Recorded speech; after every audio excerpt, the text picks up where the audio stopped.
Assalamualaikum warahmatullahi wabarakatuh. Untuk minggu ini masih membahas mengenai kedaulatan. Sebelumnya sudah kita bahas tentang teori kedaulatan dan sifat-sifat kedaulatan. Nah, sekarang kita masuk ke bentuk dan prinsip kedaulatan negara Republik Indonesia. Bentuk negara, ya, ini ada dua. Ada negara kesatuan, yaitu negara yang tidak disusun atas beberapa negara, tapi bersifat tunggal atau bersatu dalam satu negara.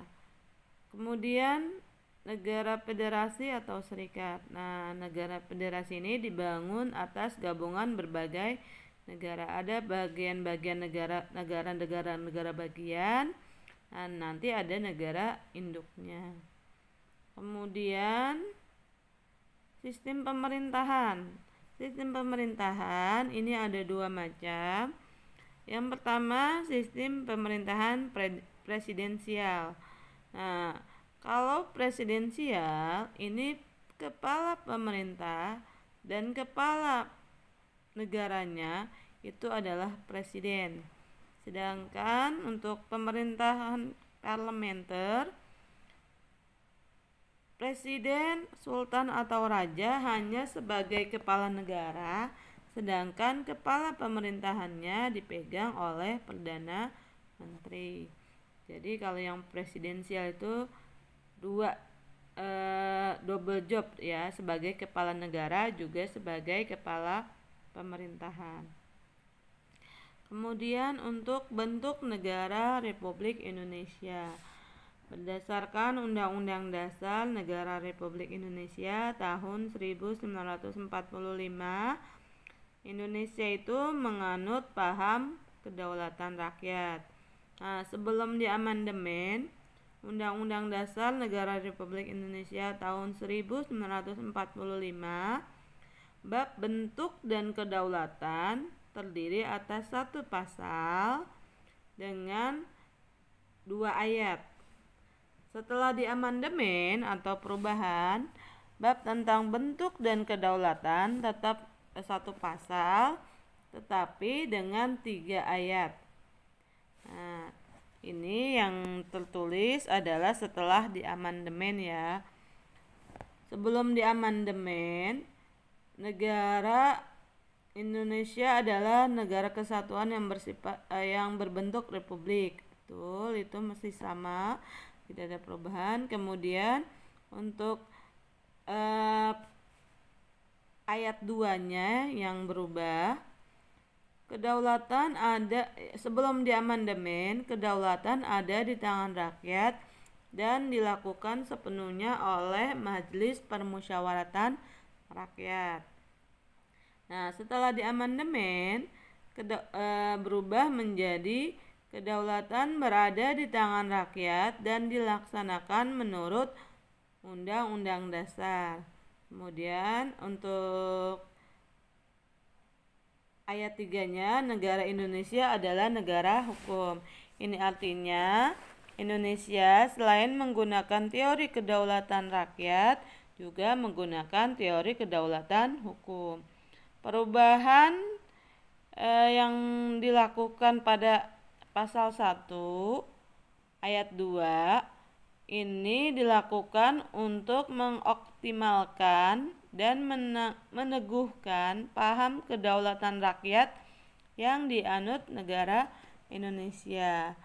Nah, pengoptimalan ini dapat terjadi karena pelaksanaan kedaulatan rakyat tidak lagi dijalankan sepenuhnya oleh sebuah lembaga, yaitu MPR, tapi melalui cara-cara oleh berbagai lembaga yang ditentukan oleh Undang-Undang Dasar Negara Republik Indonesia tahun 1945. Nah, amandemen ini menunjukkan perubahan gagasan yang mendasar mengenai kedaulatan rakyat, yaitu mengenai pihak yang sebenarnya bertindak sebagai pemegang supremasi atau kekuasaan tertinggi. Amandemen Pasal 1 Ayat 2 hendak menegaskan bahwa pemilik kekuasaan tertinggi di negara Indonesia adalah rakyat yang pelaksanaannya sesuai dengan Undang-Undang Dasar.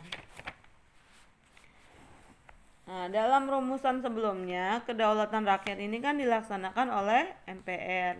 Nah, praktik itu justru dikhawatirkan mengaburkan paham kedaulatan rakyat dan berubah menjadi paham kedaulatan negara. Nah, atas pemikiran itu, pelaksanaan kedaulatan rakyat kemudian dirubah menjadi dilaksanakan menurut Undang-Undang Dasar Negara Republik Indonesia tahun 1945. Nah, dengan demikian, Undang-Undang Dasar Negara Republik Indonesia tahun 1945 menentukan bagian mana dari kedaulatan rakyat yang pelaksanaannya diserahkan kepada lembaga yang keberadaan, kewenangan, tugas, dan fungsinya ditentukan oleh Undang-Undang Dasar. Jadi semua lembaga itu tugas, wewenangnya apa saja yang boleh dilakukan itu semuanya diatur dalam Undang-Undang Dasar. Tidak lagi berdasarkan MPR atau sebuah lembaga, untuk menghindari terjadinya kekuasaan atau perubahan menjadi kedaulatan negara. Nah, perubahan ini membuat perubahan pada cara rakyat memberikan mandat terhadap penyelenggara kekuasaan negara. Misalnya, presiden sebagai penyelenggara suatu cabang kekuasaan negara yang pada awalnya dipilih oleh MPR, kini dipilih langsung oleh rakyat, tidak lagi oleh MPR. Begitu pula mandat yang diberikan rakyat kepada penyelenggara kekuasaan negara lainnya seperti DPR, DPD. Semua anggota DPR dan DPD juga harus dipilih melalui pemilihan umum. Masuk ke prinsip kedaulatan negara Republik Indonesia. Prinsip negara hukum yang pertama adalah asas legalitas. Apa asas legalitas? Yaitu pembatasan kebebasan warga negara berdasarkan undang-undang. Jadi semua tindakannya dibatasi dengan undang-undang. Jadi harus sesuai dengan apa yang kita lakukan, harus sesuai dengan undang-undang. Jadi tidak dibenarkan. Kemudian yang kedua, ada perlindungan hak asasi manusia atau HAM. Kemudian yang ketiga, keterikatan pemerintah pada hukum. Yang keempat, memonopoli paksaan pemerintah untuk menjamin penegakan hukum. Yang kelima, pengawasan oleh hakim yang merdeka dalam hal organ-organ pemerintah melaksanakan dan menegakkan aturan-aturan hukum. Kemudian prinsip-prinsip demokrasi. Yang pertama ada perwakilan politik. Nah, kekuasaan politik ini tertinggi dalam suatu negara dan dalam masyarakat. Hukum yang lebih rendah diputuskan oleh badan perwakilan yang diisi melalui pemilihan umum. Kemudian ada pertanggungjawaban politik. Nah, organ-organ pemerintahan dalam menjalankan fungsinya sedikit banyak tergantung secara politik, yaitu kepada lembaga perwakilan. Kemudian yang ketiga, pembagian kewenangan. Konsentrasi kekuasaan dalam masyarakat pada suatu organ pemerintahan adalah kesewenang-wenangan. Jadi kalau cuma satu lembaga, nah ini khawatir akan terjadi kesewenang-wenangan. Makanya dibagi, ada lembaga legislatif, eksekutif, yudikatif. Ada yang membuat undang-undang, ada yang menjalankan, dan ada yang mengawasi untuk menghindari terjadinya kesewenang-wenangan. Kemudian yang keempat, penyelenggaraan pemerintah harus dapat diawasi. Kelima, kejujuran dan terbuka untuk umum. Dan yang keenam, rakyat diberi kemungkinan untuk mengajukan keberatan. Kemudian prinsip pokok demokrasi berdasarkan hukum. Yang pertama, harus adanya jaminan persamaan dan kesetaraan dalam kehidupan bersama. Jadi tidak ada perbedaan, mau dia punya kekuasaan, jabatan atau tidak, hanya rakyat biasa. Kemudian adanya pengakuan dan penghormatan terhadap perbedaan atau pluralitas. Jadi tidak boleh, harus ada saling toleransinya. Kemudian yang ketiga, adanya aturan yang mengikat dan dijadikan sumber rujukan bersama. Jadi ada jelas aturannya yang mengatur. Misalnya Undang-Undang Dasar ini harus